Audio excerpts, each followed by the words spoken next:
Hi, this is Dr. Kessler. Our lecture today is about multi-attribute utility models, or MAL models. As you can see, I've laid out the topics we're going to cover. We're going to discuss when and why to use a multi-attribute MAL model, how MAL models are different than a basic weighted scoring model.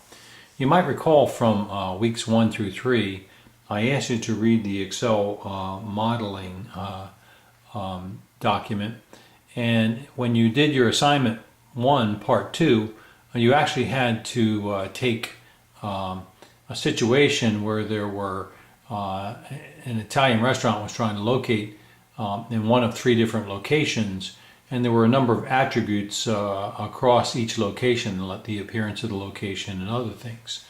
And so you actually did a weighted scoring model when you did that assignment 1 part 2, because you scored each of the attributes for each location. You weighted them, you multiplied the weights times the scores, and you discovered that location 1, which had a score of 380, was the best location. And so what I need to do is explain how MAL models are really different than what you did in that first example. We'll discuss the 6 MAL model steps, and we'll talk about how to analyze the MAL model results and how to do sensitivity analysis. So in terms of introduction, we tend to use decision problems or decision models when we have complex decisions. And you know, this course is really about analytical methods. And so when we get to a situation where we have decisions where we're picking between alternatives, like if you wanted to pick among 3 different universities to attend, such as University of Baltimore, Loyola, and Towson, and then you were to align a different set of attributes that you were interested in for each of the universities, that would be an example of multiple decision criteria in a complex decision situation where a MAL model would make a lot of sense for you to use. And you can think of lots of other examples. If you wanted to buy a car, do you want to buy a Ford or a Chevrolet or a Honda or something else? And it goes on. And there's examples here on this slide that offer the same kind of a thing, which are just examples of different decisions that need to be made with alternatives and different characteristics for each of those decisions. I think what we need to do as we approach this concept of structuring a decision is just to recognize that decisions in and of themselves, especially large decisions, big decisions, are complex. There's trade-offs when we're trying to achieve multiple objectives. There's uncertainty involved with the decision. We really don't know how a certain outcome is going to turn out. There's lots of different perspectives which can lead to different conclusions. You may favor American cars, and that's your perspective, and so you may weight American cars higher, whereas I may value foreign cars, and I may weight them higher. So we get these different biases and these different perspectives that create complexity in decision making. We also tend to approach decisions fairly serially, like step 1, step 2, step 3. And we also have limits on how much we can understand. When we start to get a lot of different alternatives and a lot of different criteria, the decision starts to get sort of large and cumbersome and complex. And so what we need to do is use methods for structuring decisions, decision analysis methods. And that's really what we're focused on in this particular lecture. Now, you'll recall from the assignment 1 part 2 that you were asked to work up a spreadsheet for Antonio's Italian restaurant, and you were given 3 different locations and then factors down the left hand side. And you can see here that the factors include appearance, ease of expansion, proximity to market, customer parking, access, competition, labor supply across location 1, location 2, and location 3. And then for each of these attributes, they were going to need to be scored on a scale of 1 to 5, with 1 being the weakest or lowest and 5 being the highest or the best. And so you can see that each of the characteristics was scored for each location. And also, in order to make this model effective, we had to weight these different criteria in terms of what's most important and what's least important. And that's what you see here in the factor weight column. You can see that they've been weighted. And also note that the weights add up to 100. That's 100% of the total weight. The next thing that you did in your activity was you multiplied the 1 to 5 score times the weight, and that gave you this weighted factor score. And so you can see that appearance for location 1 got a score of 100, and so on. And that would be 5 times 20. And so we multiply the factor weights times the scores, and then we get the weighted scores. And then with the weighted scores, we add them up, and we got 380 for location 1, 305 for location 2, and 340 for location 3. So when you did that in assignment 1 part 2, all of you were recommending that location 1 was the best location. The other thing that we did in assignment 1 part 2 is we practiced using the max and the min features. We practiced using how to do summations. You can see here this is the max function, the index and the match function, and on the next slide the sum product function. Now the sum product function is particularly powerful because it enables you to cut out that second step. You can say using sum product, I'd like to multiply all of these scores times all of these weights and add them up to get this value. So it saved you that second step. So we learned sum product, which is a very powerful tool or capability. So the question is, why can't we just use that simple approach for all decisions? Why do I have to learn something that has 6 steps instead of like 2 steps? And so the answer really lies in the setup of that first problem. When you went back and you looked at that first problem that we did, we noted that all of the factors, all of the scoring was qualitative, which means it was an opinion, which means it was rated by someone on a scale of 1 to 5. So the appearance of each of the locations was judged by perhaps a team or perhaps an individual, but basically after looking at the different locations and making a decision about appearance, a score was allocated, and that's a qualitative score of 1 to 5. The second thing is that since all of the scores were using this 1 to 5 scale, with 1 being the worst and 5 being the best, that we know that they all have the same direction. 1 is the worst, 3 is in the middle, and 5 is the best. Now, the thing to notice about the first problem was price was not included. Now, intuitively, you'd have to think that price would be a very important factor in a location, and yet it was excluded. And the reason it was excluded was because that would introduce a level of complexity that the author did not want to introduce in the article that we were working with in weeks 1 to 3. So when we start to think about adding quantitative data in addition to qualitative data, certain things start to occur. For example, one thing you'll know about quantitative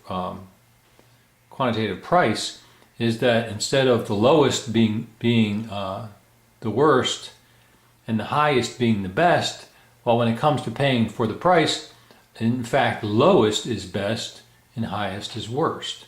And so all of a sudden you've got some of your criteria where the best to worst actually goes from highest being worst down to the lowest being the best, lowest price.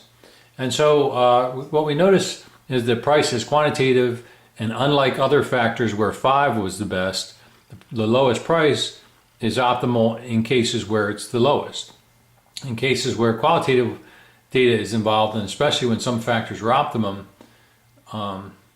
we really can't just use the model that we used before. So just recognize that when you have numbers involved in the equation, when you have things that don't all move from worst to best, 1 to 5, that you really need to use a more complex approach, and that's what the MAL model is.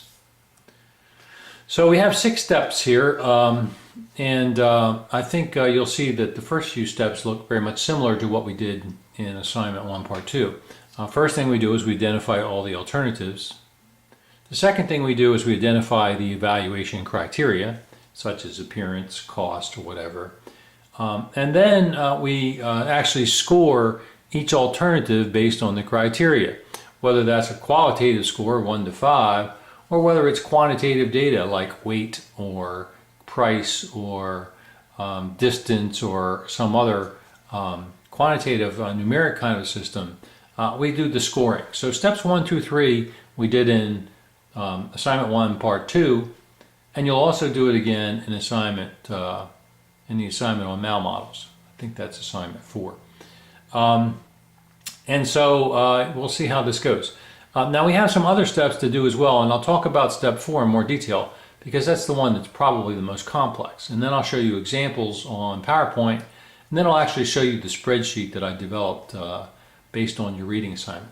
I would say to you that if you haven't already printed out the reading on MAL models for this week, it would be a good time to do so and perhaps pause this video. The reason is that some of our discussion that we're going to engage in really focuses on the content of the reading for this week. And so it'd be very useful for you to have the article at your side. What we're going to have to do in step 4, because we have some criteria where the lowest is the best, and other criteria where the highest is the best, is we're going to have to come back and sort of take out this sense of direction. We're going to have to sort of build some sort of a method to make the best be the best and the worst be the worst, no matter whether the numbers are going up or the numbers are coming down. And so we have some work to do here. And so in step 4, we're going to assign relative weights to the criteria. In step 5, we're going to rescale the criteria. This is where we remove the directional dimensions of each of the criteria, whether it goes up or down. We're going to put it on a scale of 0 to 100 and rate and get them all on a similar scale, where 0 is the worst and 100 is the best. So we're going to have to take this step to put everything, whether it's quantitative or qualitative, and have it moving in the same direction. And then once we're able to do that, once we sort of convert all of these different characteristics of the criteria into a consistent scale of 0 to 100, we're going to be able to then multiply the weight, the value, times the weights, and do something very similar to what we did in assignment 1 part 2. This is just a delineation in more detail of step 4. Step 4 is really the challenging part, and I'll go over this in a second. We're going to have to, for each of the criteria, each one, we're going to have to identify the best value for that criteria and the worst. So if we're looking at something and it has a score of 80, which is the best score, and it also has a score of 5, which is the worst score, and all the other scores are in between, we're going to have to pull out the 80 and the 5. So that gives us sort of like a range from best to worst. We're also going to have to rank order the criteria. We're going to have to say which of the criteria is most important, next most important, next most important, and which is least important. We're going to do a couple of techniques here that you'll read about in your reading for the week, where we're going to assign weights to the different criteria based on their rank order, and I'll talk about how to do that. We're going to push those weights all down onto a unitized scale, and I'll show you that in a second. Once we do that, we're going to rescale the criteria scores. We're going to multiply the scores times the weights, and we're going to get the best alternative. Okay, so in your article, you're reading for this week, our example is selecting popcorn. You know, it's a nice simple thing to do. You see in the example here and in your reading that there's different popcorn brands here, Newman's Own, Orville Redenbacher's Gourmet, and so on. And so the first steps 1 through 3, look a lot like what we did in assignment 1 part 2. We come up with the alternatives, we come up with the different criteria, we score the different criteria, and we're ready to begin our analysis. Notice that the criteria for popcorn includes the cost per serving, the calories per serving, the sodium per serving, the percentage of the popcorn that's edible after you cook it. You put it in the microwave and it comes out and there's some uncooked kernels at the bottom. So this tells you which percentage actually turns into popcorn and which percentage remains as kernels. And then sort of a subjective scale here, which was created by a taste tester's score of the quality of the taste for each of the brands.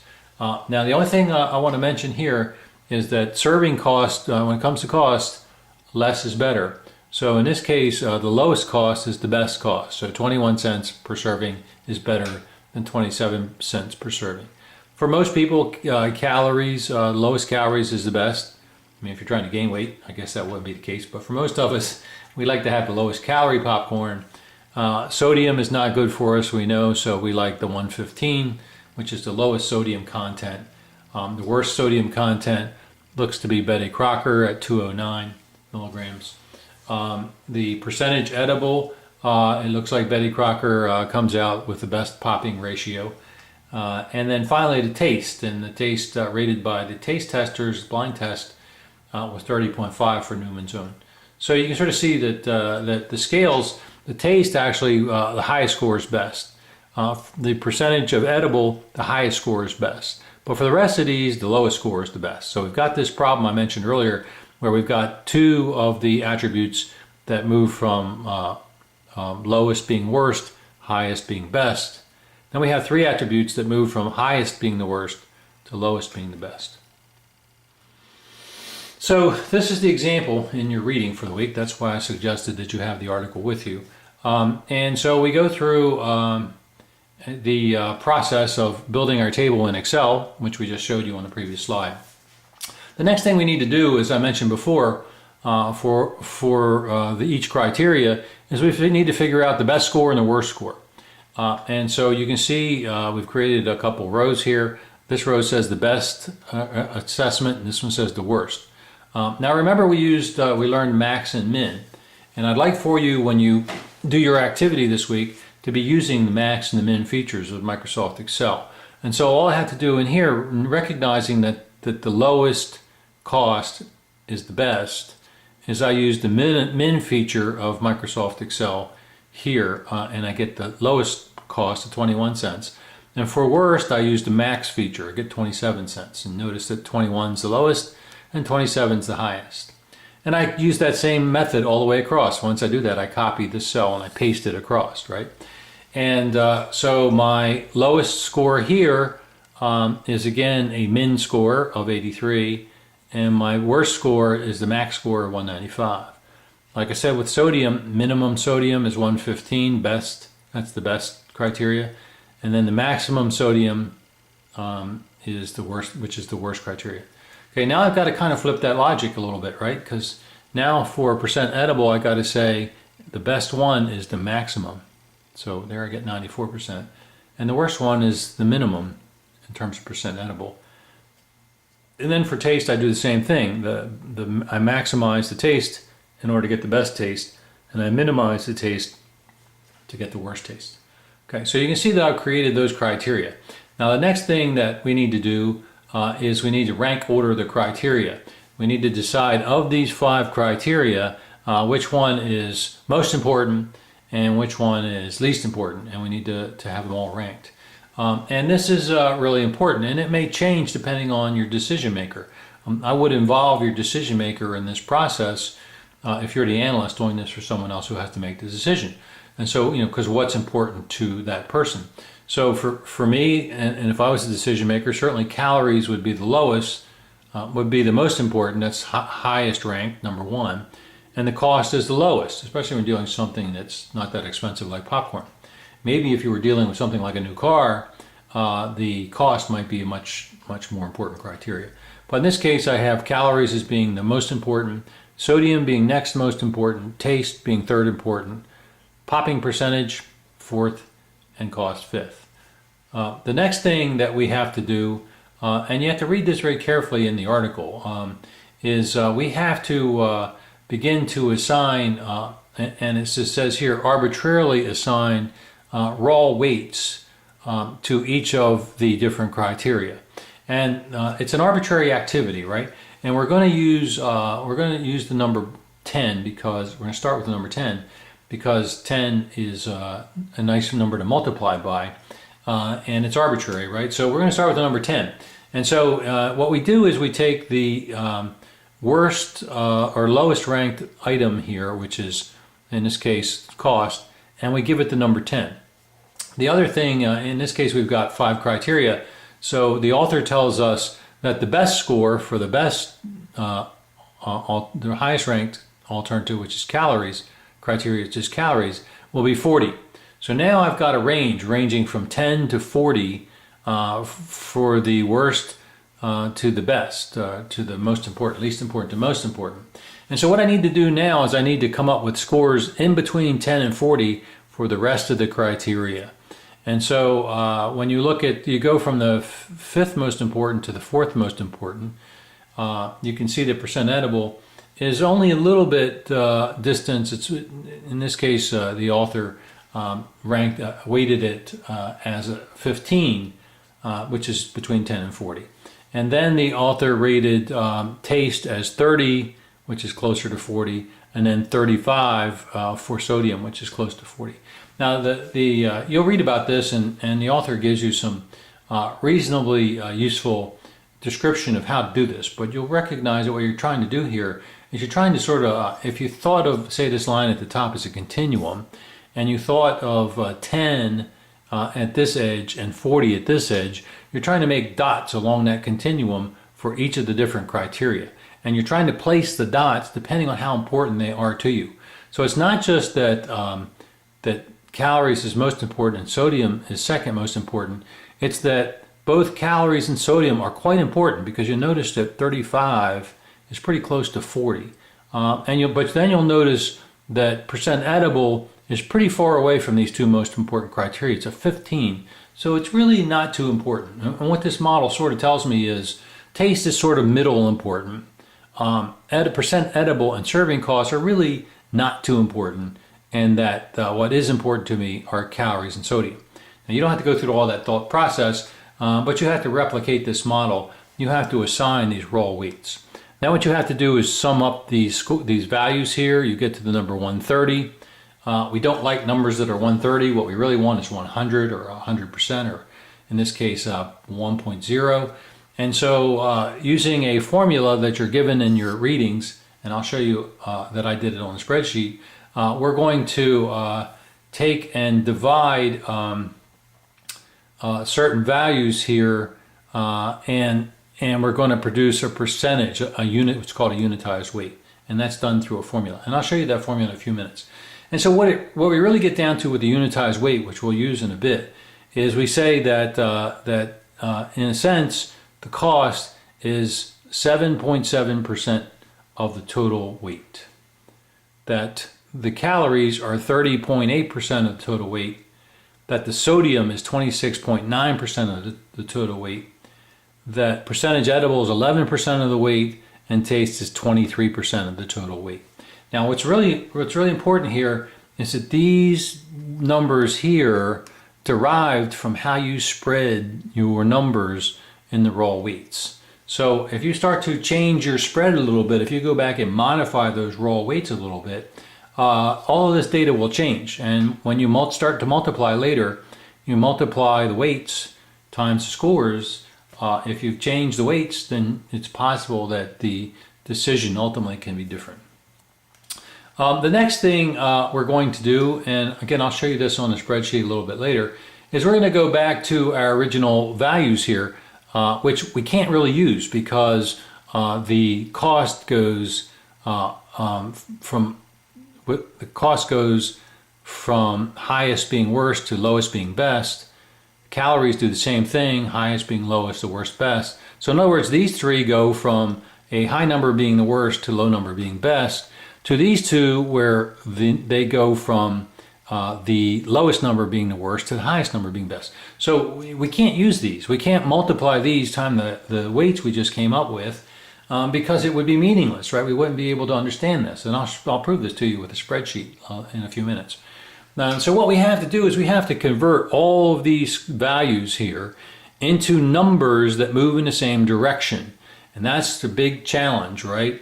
And so there is a formula that you're given in your article, and I'm going to make my spreadsheet available to you as well.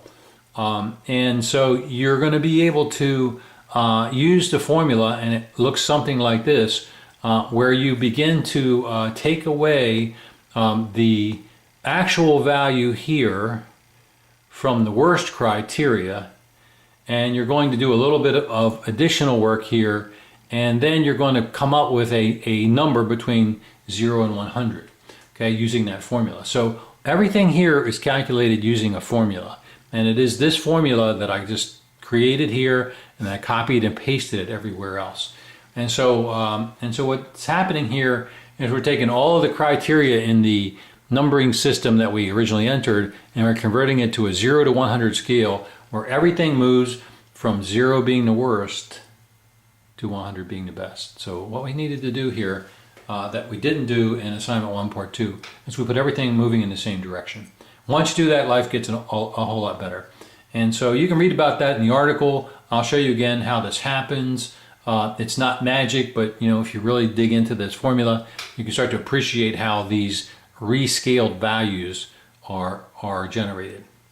Once we get to a point where we've rescaled these values, now instead of having the original values, we now have these rescaled values. We go back and we multiply them times the criteria weights that I covered before. So we multiply 0 times 7.69%. We still get anything times 0 is 0. We multiply 7.69% times 50. We get 3.85. And so what we're doing is we're taking each of these scores, we're multiplying them times the weight, and we're getting these new scores, right? So these are now your new weighted scores, just like you did on assignment 1 part 2, where you multiplied the score times the weight. We've done that here as well, but what we've done is we multiplied it times this reconfigured scoring system. Okay, and then if you do the summation over here, you add up these weighted scores based on these values here. You can see that you get your ranking. You can barely see it on my screen, but you get you learn that Orville Redenbacher Gourmet Popcorn is ranked number 1. You learn that Jolly Time is ranked number 2, and so on. You can see the ranks over here. Okay, so that's the system. So what you had to do with a MAL model is you had to eliminate these changes in direction, and that was the big activity or the big initiative. You also need to conduct sensitivity analysis. Remember what I said to you earlier. If you go back and you start changing these weights a little bit, these raw weights, everything in the model ripples, right? Everything changes. So let's go back and change, instead of this being 35 sodium, let's change it to be 38.5. See if our decision changes. Now let's go back and rescale any other score here. Instead of this being 30, let's make it 31, and let's see if the decision changes. The sensitivity analysis is very important because it enables you to say, if I'm off a little bit in my thought process here, I could actually come out with a different answer. So how much room do I have before I come out with a different answer? And that's what sensitivity analysis is. So what we covered here was when and why to use a MAL model. You use it when your values move in different directions, when you've mixed qualitative and quantitative data. We understand how MAL models are different than the basic weighted scoring model, and we looked at the MAL model steps. And we also reconciled the MAL model results, tried to understand them and see how we could use the sensitivity analysis to do that. Oops, and I just hit the wrong button on my computer. So bear with me 1 second. Get this back up again. What I want to show you is, and maybe what I'll do is, I'm going to have to wait for this, is I'll record the rest of this lecture as a separate lecture. I got to get my computer back up here. So stand by. There'll be a second part to tonight's lecture.